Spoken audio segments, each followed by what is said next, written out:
Austin Faith Dialogue, a public affairs series at the crossroads of religion and life. Austin Faith Dialogue highlights the interaction of the religious community with the social and cultural issues in the area in and around the capital city. Austin Faith Dialogue is brought to you by Austin Metropolitan Ministries in cooperation with KTBC TV. Join us now for this week's edition of Austin Faith Dialogue. Welcome to Austin Faith Dialogue.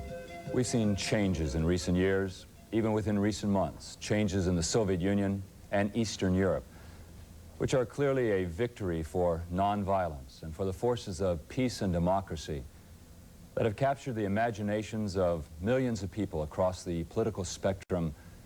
Now is the time for all of us in Austin and around the world to undertake the important task of evaluating the global spread of active nonviolence in recent decades, from the Indian freedom struggle to the civil rights movement in the United States.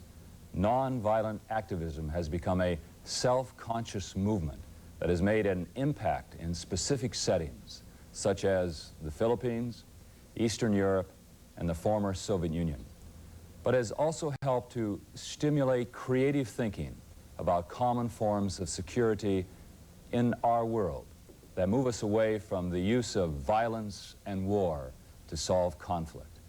At this time on Austin Faith Dialogue, we'd like to invite you, our viewers, to focus our thinking on the domestic and local level and visit with us today about nonviolence in our lives and in our community at Austin. Glad you're with us. My name is Carl Gronberg. I'm host for this edition of Austin Faith Dialogue, and I have with me three very interesting people that I want you to meet. Frank Wright, who is with Austin Metropolitan Ministries, Irene Kakandis, who is a faculty member at the University of Texas, and Daniel Yanis, who is a community peace activist. Wave again, Daniel. That's good. Let everybody know you're here. I've known Daniel for a long time, and I'm very happy that you are on the program. And Irene, you've been with us 2 years in Austin, and Frank, well, you're one of the old soldiers around here. You've done a lot of work, faithful work within the community, and we're glad to have you on the program. Thank you. Something exciting is happening here in Austin, and we want you to talk about it. You've been working a long time on this for a year. Tell our viewers of Austin Faith Dialogue, what are we looking forward to in the area of nonviolence? Well, your introduction was very helpful because in view of what's happening at the world level, under the guidance of the Peace and Conflict Studies Group at the University of Texas, we began to talk about geographies of nonviolence. And as we worked through this past year, that concept developed into a real desire to see the way in which nonviolence give the people of this community a chance to really sense how nonviolence is indeed at work in the former Soviet Union, in Far East Asia, and so forth and so on, but also right here in families and criminal justice and the things that are going on right here in our own community. Frank, what you're saying is you're holding up a vision of nonviolence as an option for people not only in the former Soviet Union, not only in a place where I visit with my family, Berlin, and seeing the wall go down there, but nonviolence is an option for people in Austin, Texas. And this conference is being supported by Austin Metropolitan Ministries, of which you're a part of. Tell me how the process of this worked. Is this the first time there's been such a conference like this? This is the first conference. I've been in Austin since 1956. I think this is the most comprehensive, involving conference on nonviolence and peace issues that there has ever been in Austin within my knowledge. And I think I know what's going on in Austin about peace interests in that period of time. So this is tremendous. We've got everything from the district attorney and rape crisis center, as well as the experts in the Philippines and India and Australia. We're bringing all of those people together and giving Austin residents a chance to both hear very outstanding speakers. We're bringing three internationally famous, well-known speakers as the headliners, but then we're involving all kinds of local and nearby leaders in 26 discussion groups that will be a part of this conference. And Frank, it'll be a two-way street, right? It won't be just a matter of the people listening, but they'll have the opportunity to interact. That's the point of the discussion groups, so that people can get involved, not only during the conference, because we're setting up these breakout groups, as we're calling them, the smaller groups, on the basis that we're hoping to establish relationships that will go on and on in the community until our next annual conference, because this is the first annual conference on nonviolence for Austin and the university. Frank has been around for a long time in Austin. Irene, you're rather new to the community. You've been a faculty member at UT for the past 2 years. Yes. University of Texas is involved in this and other educational institutions in our community. Talk to me about your perspective from being on the faculty of UT. Right. Well, I think that one of the things that's interesting about how this conference evolved is that a university professor said, as a result of the Gulf War, we need to push harder to get peace and conflict studies at UT. And in fact, already during the war, a small group of faculty met with the current dean of the College of Liberal Arts and asked for such a program to go forward. We were met with a certain amount of cooperation and a certain amount of resistance, especially in these times of budgetary constraints.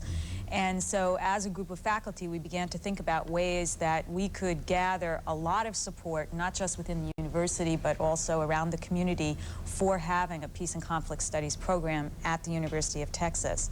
And that's when we began to focus on this idea of a conference specifically that would involve the university and the community, academically oriented people, activists, and bring them together to talk about issues of nonviolence.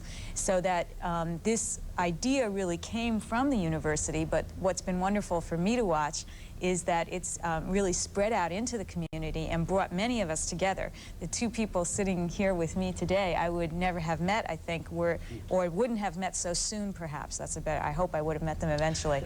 But I met them already after a year being in Austin because specifically of the planning for this conference. So I'm very excited because I personally have had the chance to get to know the community better, but I think the conference this weekend is going to really bring a lot of us together who have not met each other before to talk about these important issues. And I think that range is really reflected in the title that we chose for the conference, which is Nonviolence, Global to Local Choices for Peace. And I think that says a lot. It says a lot about our range, that we're trying to talk about what's happening across the world, but we're also trying to talk about what's happening in our living rooms or our bedrooms. But also we're talking about activism in its most fundamental form, making a choice to do something, to resolve something non-violently rather than resorting to violence. I think one of the reasons I feel committed to this conference is because it seems that, again, on everything from the international level to the very personal level, we've been trained to have it be easier to make a choice for violence, to impose one's will on somebody else, rather than to find a way to negotiate so that we can both live in harmony with one another. So that, again, one of the aspects that went into the conference in terms of the planning was to really emphasize positive choices, things that people could get out there and do, not just to reflect on all the sad things that are happening in our world. And we know there are still many sad things happening, including in the places that inspired this conference, like Eastern Europe. What has been happening in the former Yugoslavia in these last months makes all of us very, very sad and feel, I know myself, I feel helpless almost to a certain extent. You know, what's the solution to these problems? But what we're trying to do with this conference is really highlight the places and the people who have discovered solutions, who have said, we can do it a different way.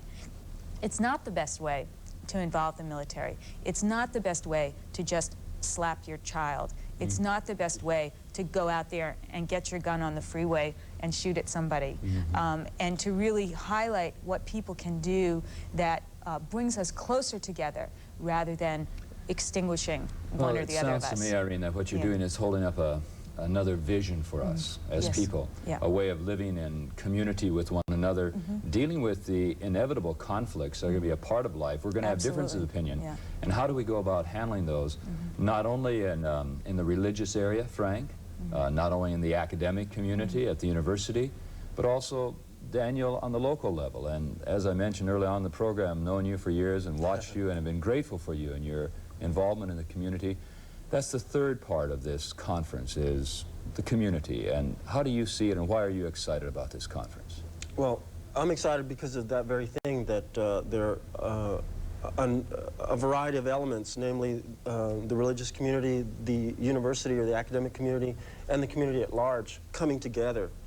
I think resistance to violence or nonviolence has been ongoing for years and years and years, as evidenced by a group such as the Austin Peace and Justice Coalition, which is over 50 organizations now and celebrated its 10th birthday this year. Many organizations and groups, and it's the kind of work is day-to-day, almost invisible.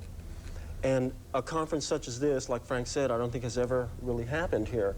And it will bring focus to the fact that there is a lot of resistance to violence at a great many levels. What I'm excited about is the connection, the linkage between violence at the international level as it relates to individuals, to the family. I believe that we teach love or violence in every action that we take from the time we're born. We are learning that, and it's always our choice. No matter what it is, it's always our choice to love or fight. And as I said, there are many people have been working for a long time on nonviolence, and here's an opportunity for all of those people to come together and really establish nonviolence as something else besides what we see day to day. We're bombarded, particularly our children, the toys, you know, all of that. You know what we're going to do is we're going to come back after we take a short break, and we're going to talk about the conference and who the speakers are going to be, and we'd like you to stay with us as we watch Austin Faith Dialogue and continue to talk about nonviolence and the conference to be held here in Austin. Stay with us. We'll be right back. Serving Austin means serving you. Each day, Austin Metropolitan Ministries is religion in action, providing affordable housing, caring for the elderly, marching against hunger, and much more. AMM promotes understanding, cooperation, and social involvement. So when we ask for your help, we're really asking to help you, Austin. To find out how you can help Austin Metropolitan Ministries help Austin through its member organizations, just call 472-7627. Welcome back to Austin Faith Dialogue, and we're discussing today nonviolence and a conference to be held this coming weekend here in Austin. Irene, I want to talk a little bit with you about your involvement in this and how you became interested in this conference. Well, I think my interest directly in the conference came through my distress, as were so many other people distressed at the Gulf War, and at attitudes here at the University of Texas, in Austin, in the United States at large, that there was a lot of resistance to the idea of the United States being at war, and yet that didn't seem to get any attention at all. Numbers were not reported correctly by the media, as far as we know, about anti-war marches in San Francisco and Washington, D.C., right here in Austin, Texas. And what seemed to get highlighted was all that support for the troops over there. And while I had an enormous amount of empathy for the families and the people who were there, I felt that many of us were trying to say, we don't agree, we don't want to be there. So that was my direct involvement. But my indirect involvement really comes through my own commitment to peace, and I was thinking very poignantly about what Daniel said about how we learn either violence or nonviolence at an early age. And I think that one of the things I'm excited about this specific conference is that we're going to address topics such as nonviolent parenting, averting racial violence, issues that really speak to us in our everyday life. But I'm also excited because I'm going to have a personal connection to some of the figures who really got me thinking about nonviolence more specifically, and those are Mahatma Gandhi and the Reverend Martin Luther King, Jr. When I was a girl, I read autobiographical material and biographies of both of these men, found out about how they Martin Luther King was inspired by Gandhi. Gandhi was inspired by Tolstoy and read Tolstoy also. And in this very conference, we're going to have descendants of two of the major figures of nonviolent action in our century. We're going to have Arun Gandhi speaking to us, and he is the grandson of Mahatma Gandhi. So we have a kind of biological, spiritual connection to the father of nonviolence. And where is he now? Where is Mr. Gandhi? He is here in the United States at this point.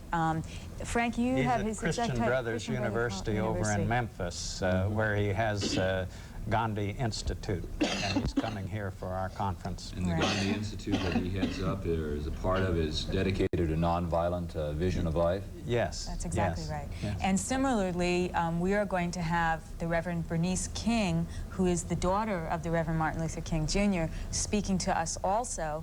And she, in her own ministry as a pastor in Atlanta, as well as in her speaking engagements, has continued that legacy of her father and nonviolent traditions. So personally, I feel very gratified that I'm going to have a chance to listen to speakers who have this connection to really the nonviolent movement in the world. People who are watching Austin Faith Dialogue and saying, I want to hear those people. That's right. How do they go about it, Frank? How do they become a part of the conference? Well, we're very anxious to have everybody involved. We are, our major meetings will be in the LBJ auditorium over by the LBJ library, and we can accommodate 1,000 or more people there. And then we'll break up into these small groups that we've been talking about. So to register, people need to either come to the sociology department on the campus or to the Austin Metropolitan Ministries office, which now is just across the street from the campus at 2026 Guadalupe in the Newman Hall building, and they can register there. Registration, any student or person who has trouble with a $10 registration fee, we've got a lot of jobs to put them to work on, and but the registration fee is $10, and if you wish to have a box lunch on the campus on Saturday, that'll be an additional $5. So people can contact, they could even contact their places of worship, I would imagine, and get information that AMM has sent out to them. Yes, and get these people involved in coming to this conference, because you're going to have the roots of the nonviolent movement there. You're going to have Gandhi and King representatives there, and you're also going to have a speaker who was involved in the work in the Philippines. Is that correct, yes, Frank? I'd like to say a word about Richard Dietz. He, to my way of thinking, is probably the main teacher of nonviolence in our country today. He was very instrumental in the Philippine effort to nonviolently overthrow the Marcos regime. He was there for 6 years. He returned in 1985 to do training just before that happened.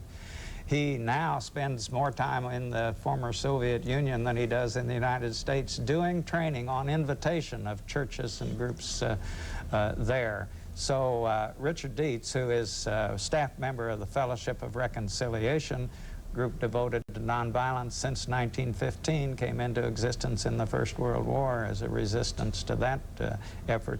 And Richard Dietz will be with us the whole time, as will Arun Gandhi, and we just look forward to have them share with us their concerns. You know, I think you have some tremendous speakers coming to the conference. That's very exciting to me. But I think even more excitement to me as a believer and as a part of a religious community and as a citizen of Austin is that you're dealing with an issue that is so basic to our lives corporately.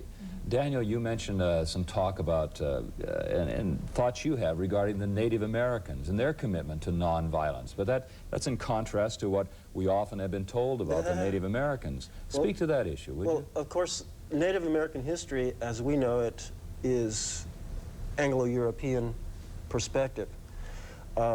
Just from the word go, they misunderstood and mistook everything. I mean, they're not Indians. This is Anahuac.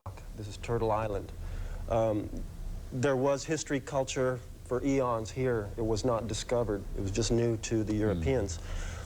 And that tradition has been a tradition of nonviolence, contrary to the Hollywood and the government perspective of Native Americans.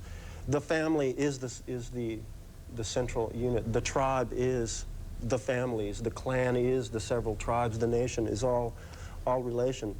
In cultures where you have a male chief, the male chief is picked by all the women who have raised all the children and know which is the person best suited. Stop a minute. Are you saying to me that the women would pick the chief? In the cultures and societies that would have that setup, that's tremendous. In some Native American societies, there is a male and a female, and it's like that all the time. And the children are the most important. Also, there is, well, for many, many centuries here, conflict, violent conflict had long ago been eliminated. As a matter of fact, wars were fought more as games.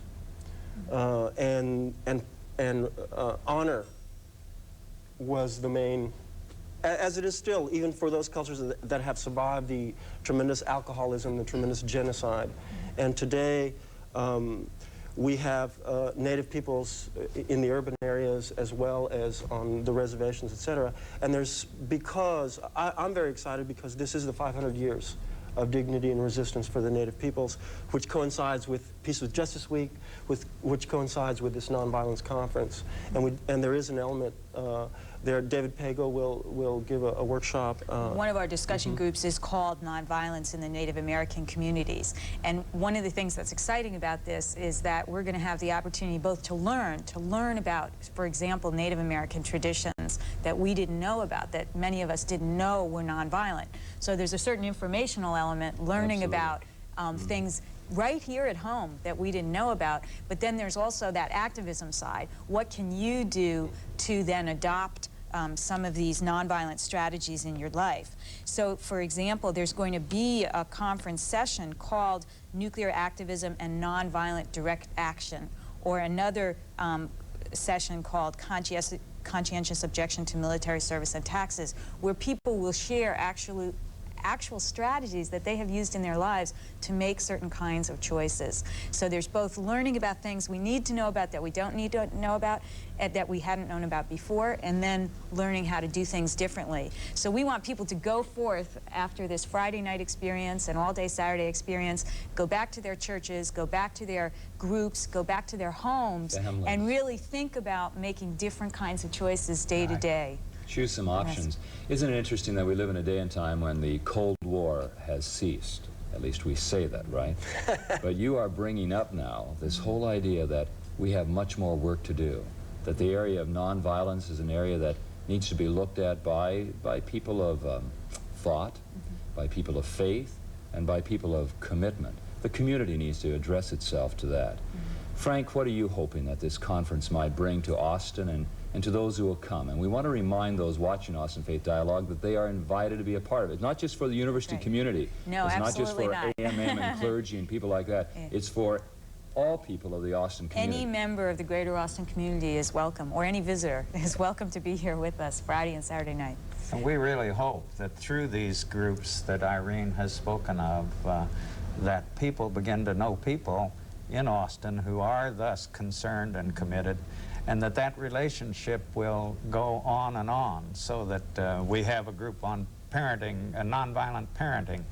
And we hope that coming together there will be people who begin to know some others who are concerned, so that a relationship begins to exist. Same thing in criminal justice and all of the kinds of things. And the one problem people will have in enrolling in this, Carl, is they've got to decide which of a regional workshop and a domestic workshop they're going to go into. And I'm sure I'd like to be in all 26 of them, and I can't do that. So they're going to have to choose. Are you going to do any type of videotaping or recording of these events so that people can use them in their local congregations? We will videotape the main speeches, but obviously we can't videotape each of the discussions. So people need to come to be involved in those discussions. They need to come and they need to talk to each other. We're really hoping that everybody's there who is going to talk to somebody else about what they heard and what they saw and what they learned. Excuse me, Irene. Out into the community. By design, I think that this is, as I said earlier, it's going to focus on the fact that there are a lot of people all over the community, nationally, internationally, and locally, working on nonviolence, actively working on nonviolence. After this conference, because of the way the conference is structured, also Houston-Tillotson will be involved, St. Edwards will be involved. A lot of the community organizations and individuals will be involved. Afterwards, I think that the networking, the connection, like Frank said, will continue and will go on. I'm really excited that law enforcement is also part of this, which I think we haven't talked too much about. I'm really excited to see somebody like Ronnie Earl talking about domestic violence, and there again, that choice between violence or love, which is really what it's all about. What do you think we can do to bring this word better to the local congregational communities that make up the Austin area? How can we get them involved more directly? Do you have any thoughts on that? As a local parish pastor, that's one of the things I would like to hold up as an option for people in my congregational community. Yes, Carl, one of our groups will be nonviolent training in Austin, Texas. And the Reverend Sterling Lands is bringing together a number of places where people can go, because we can't train people in nonviolence in this weekend conference. That often takes a kind of a reorientation of your life and your perspective. And we do have in Austin a number of opportunities for this kind of training, so one of our groups will be that.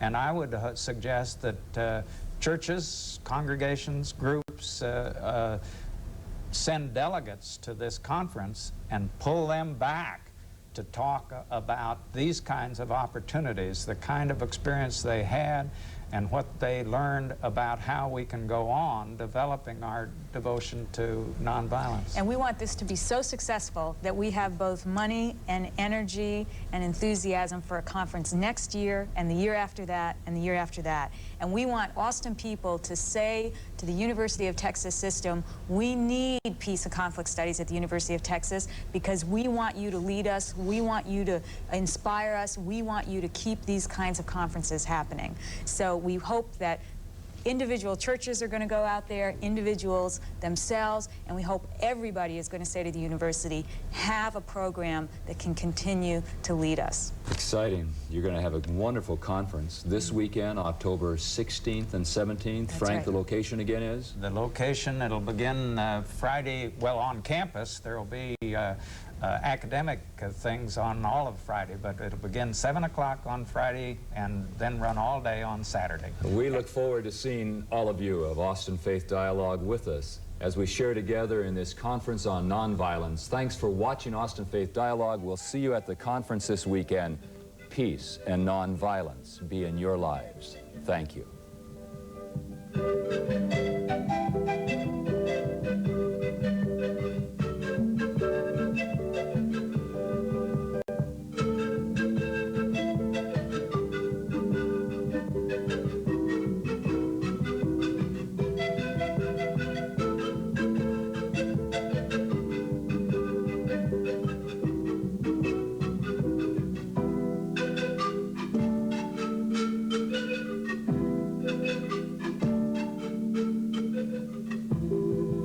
For more information, call Austin Metropolitan Ministries at 470